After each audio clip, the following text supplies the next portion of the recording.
कधी भेटले तर मी त्यांना विचारेन की नेमकं काय आहे तुमच्याकडे ज्याच्याकडून ईडीची मागणी करण्याएवढं म्हणजे विश्वास आबाजींच्या आणि अरुण डोंगरेंच्या उलट काय आहे.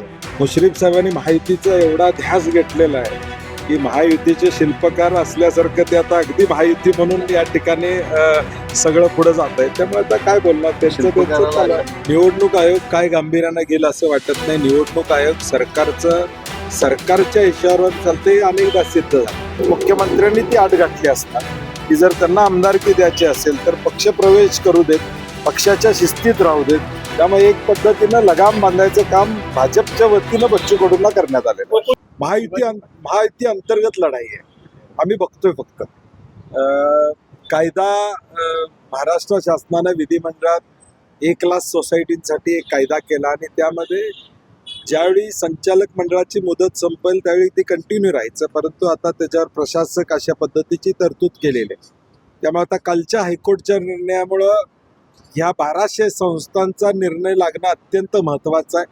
कारण की या 1200 संस्थांवर अन्याय होऊ नये अशी आमची सुद्धा अपेक्षा त्या ठिकाणी आहे. तक्रार कुणी केली 1200 बद्दल, परत 1200च्या बद्दल कळवळा कुणाला आला, हे सगळ्या कोल्हापूर जिल्ह्यातल्या संस्थांनी बघितलेलं आहे. आणि त्यामुळं उद्या 5 मे नंतर आता शेवटी शासनाच्या हातात आहे, शासन काय निर्णय घेते बघू. आणि एकदा 5 मे ची तारीख संपली की मी प्रेस कॉन्फरन्स घेऊन त्यावर माझी प्रतिक्रिया देईन. पण ज्या पद्धतीने काल निकाल आला आणि त्याच्या आधी सुद्धा मंत्री मुश्रीफ आणि शिवाजी पाटलांच्या मध्ये ज्या पद्धतीनं वाद सुरू आहे, ज्या पद्धतीची भाषा वापरली जाते, या सगळ्या एकूणच प्रकारावर काय सांगाल? नाही, मला वाटते त्यांच्याकडे काही माहिती आहे, त्या माहितीच्या आधारावर ते त्या ठिकाणी त्या संदर्भातली भूमिका त्या ठिकाणी मांडतात. कोणीतरी त्यांच्यावर बसून नेमकं त्यांच्याकडे काय माहिती आहे, काय अडचणी आहेत, त्या त्यांच्याशी बोललं पाहिजे. कोणीच बोललं नाही तर ते शेवटी त्यांच्याकडे ज्या आलेल्या माहितीच्या आधारावर ते वक्तव्य करत जाणार.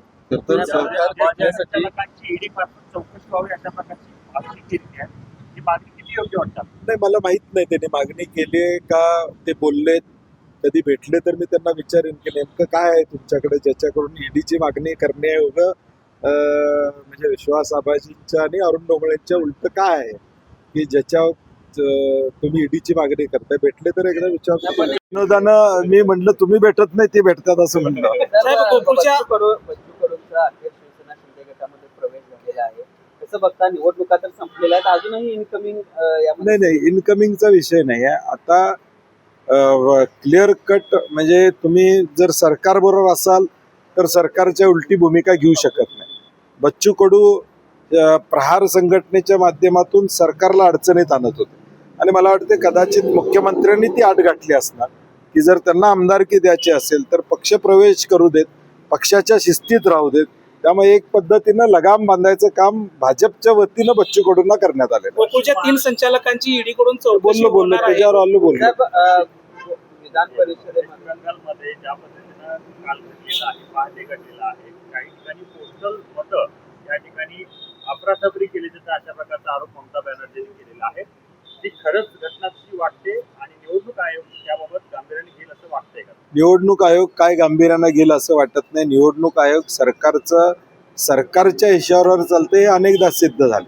SIRच्या बाबतीत आपण बघितलं या देशामध्ये काय घडलं, निकालांच्या बाबतीत बघितलं आपण काय घडलं. मताची टक्केवारी अपडेट करायला 2-2 दिवस निवडणूक आयोगाला लागत होते आणि निवडणूक यादीचा घोळ हे सगळं बघितल्यानंतर निवडणूक आयोग काही करेल असं वाटत नाही. परंतु देशातली जनता लोकशाही जीवन ठेवायची असेल, आता गुजरातमध्ये 700 लोक बिनविरोध येतात. मुख्यमंत्री तिथं म्हणतात की सत्ताधारी पक्षाविरुद्ध कोणी उभाच राहू नये या अशा पद्धतीचं नियोजन करा. याचा अर्थ काय की मताचा अधिकार तुमचा जाणार आहे, हा एकच यातनं अर्थ येतो. विधान परिषद पोस्ट करते की काँग्रेसची हॅट्रिक झालेली आहे. मला वाटतंय हे थोडं कॅनव्हास महाराष्ट्र आणि देशाचा कॅनव्हास अभ्यास केला पाहिजे. कदाचित उतावळेपणानं हॅट्रिक वगैरे म्हणणं संयुक्तिक ठरणार नाही. कारण की शेवटी पवार साहेबांची जागा ज्यावेळी आली, पवार साहेबांच्या बद्दल आली, त्यावेळी साहजिकच काँग्रेस आणि शिवसेना म्हणून आम्ही पाठिंबा दिला.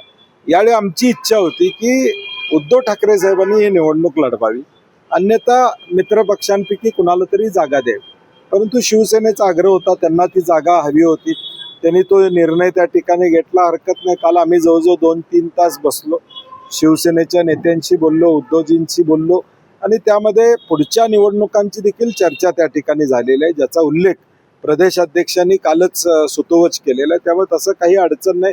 कुठं माघार घेतली म्हणण्यापेक्षा आम्ही आमची भूमिका मांडतो स्पष्टपणे. लोकशाहीमध्ये भूमिका मांडणं गैर आहे असं मला वाटत नाही. राजा शिवाजी चित्रपट पाहण्यासाठी त्यामुळे थोडं 5 तारीख झाल्यानंतर नेमकं काय होतंय, प्रशासक येतोय, आहे त्या बॉडीला कंटिन्युएशन मिळते, त्याच्यावर मी प्रतिक्रिया देणं संयुक्त राहील. त्यानंतर कारण की शेवटी आता ते महायुती म्हणून लढणार म्हणून त्यांनी जाहीर केले.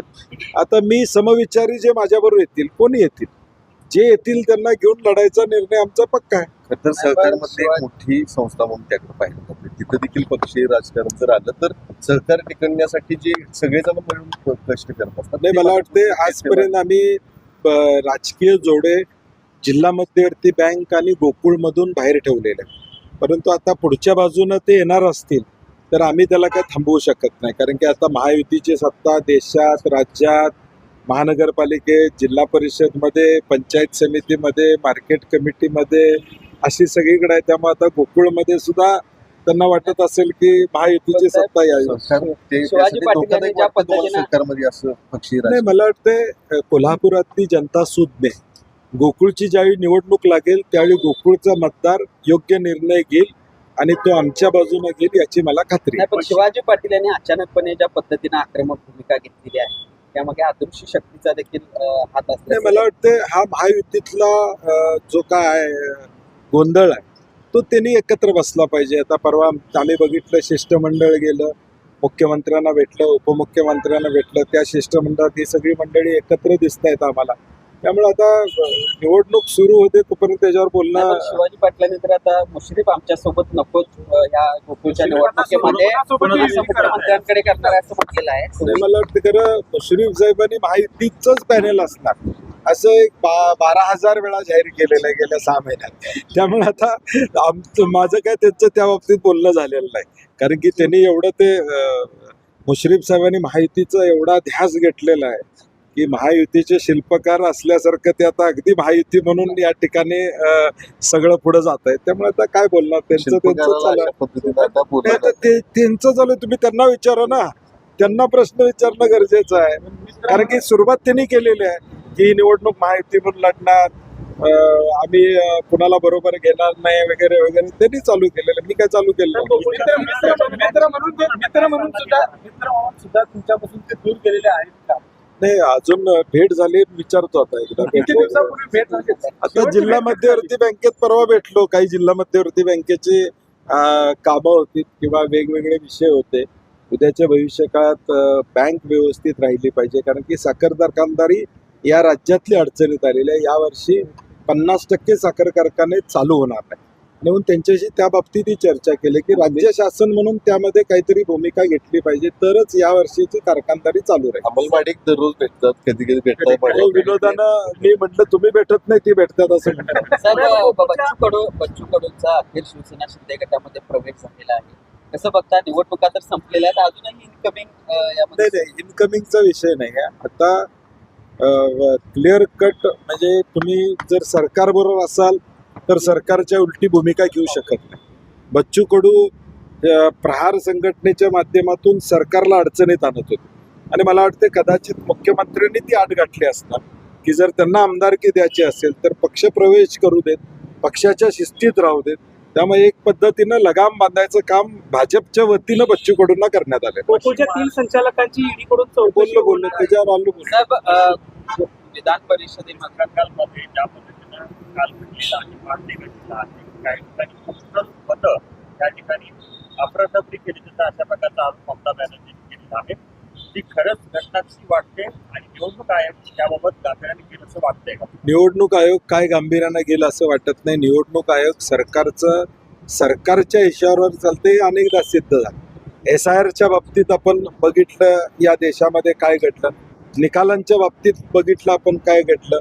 मताची टक्केवारी अपडेट करायला 2-2 दिवस निवडणूक आयोगाला लागत होते आणि निवडणूक यादीचा घोळ हे सगळं बघितल्यानंतर निवडणूक आयोग काही करेल असं वाटत नाही. परंतु देशातली जनता लोकशाही जीवन ठेवायची असेल, आता गुजरातमध्ये 700 लोक बिनविरोध येतात मुख्यमंत्री तिथं म्हणतात की सत्ताधारी पक्षाविरुद्ध कोणी उभाच राहू नये या अशा पद्धतीचं नियोजन करा. याचा अर्थ काय की मताचा अधिकार तुमचा जाणार आहे, हा एकच यातनं अर्थ येतो. खरं विधान परिषदेमध्ये काँग्रेसनं माघार घेतल्यानंतर एक पोस्ट करते की काँग्रेसची हॅट्रिक झालेली आहे. आणि मला वाटतं हे थोडं कॅनव्हास महाराष्ट्र आणि देशाचा कॅनव्हास अभ्यास केला पाहिजे.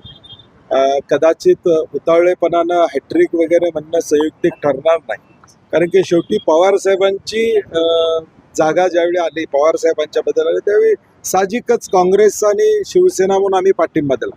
यावेळी आमची इच्छा होती की उद्धव ठाकरे साहेबांनी ही निवडणूक लढवावी, अन्यथा मित्रपक्षांपैकी कुणाला तरी जागा द्यावी. परंतु शिवसेनेचा आग्रह होता, त्यांना ती जागा हवी होती, त्यांनी तो निर्णय त्या ठिकाणी घेतला. हरकत नाही. काल आम्ही जवळजवळ 2-3 तास बसलो, शिवसेनेच्या नेत्यांशी बोललो, उद्धवजींशी बोललो आणि त्यामध्ये पुढच्या निवडणुकांची देखील चर्चा त्या ठिकाणी झालेली आहे, ज्याचा उल्लेख प्रदेश अध्यक्षांनी कालच सुतोवच केलेला आहे. त्यामुळे तसं काही अडचण नाही. कुठं माघार घेतली म्हणण्यापेक्षा आम्ही आमची भूमिका मांडतो स्पष्टपणे. लोकशाहीमध्ये भूमिका मांडणं गैर आहे असं मला वाटत नाही. साहेब, आज राजा शिवाजी चित्रपट पाहण्याचा आलेला आहे. छत्रपती शिवाजी महाराजांचा इतिहास हा मुलांच्यापर्यंत पोचला पाहिजे. ज्या कर्तृत्वान छत्रपती शिवाजी महाराजांनी स्वराज्य स्थापनाची भूमिका या ठिकाणी घेतली, संघर्ष करून या ठिकाणी मावळ्यांच्या जोरावर या ठिकाणी स्वराज्य स्थापन या ठिकाणी करण्याची भूमिका घेतली, तो इतिहास या मुलांच्या पुढे जावा. रितेश देशमुखांनी हा सिनेमा आणलेला आहे आणि म्हणून महानगरपालिकेतल्या मुलांना घेऊन आज तो सिनेमा आम्ही बघणार आहोत.